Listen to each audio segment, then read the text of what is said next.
how to find Clipboard on iPhone. In this video, I'm going to show you how to view the clipboard, which is the last item that you copied on your iPhone. And if this video helps you, please consider giving it a like and also subscribe to my channel because that really helps me out. So just as a quick example, I'm going to open up the Notes app and I can add things to my clipboard by simply long pressing them and then selecting them and selecting copy. And now to paste, I would just tap and select paste, and I am pasting from my clipboard. So that's one quick way to see what is in your clipboard. Now, if you want to be able to see what's in the clipboard, edit it, or even delete it, we can easily do that by first finding the Shortcuts app and swipe from right to left until you get to the app library. Just search Shortcuts right there, select it. Once in the Shortcuts, go to the bottom, select Gallery, and then just type Clipboard at the top. So once you search Clipboard, scroll down, and we're just looking for Adjust Clipboard. Select the plus symbol to add it to our shortcuts.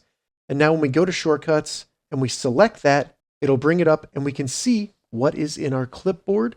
If we want to delete it, all we would need to do is delete all the contents in that clipboard, select Done, or I can change it to anything I want, select Done. You may have to give it access to actually change your clipboard, so select Allow. And then now when I go back and I paste, it'll paste whatever I edited my clipboard to. So that's how you find Clipboard on an iPhone. If this video helped you, give it a thumbs up, and please consider subscribing to my channel.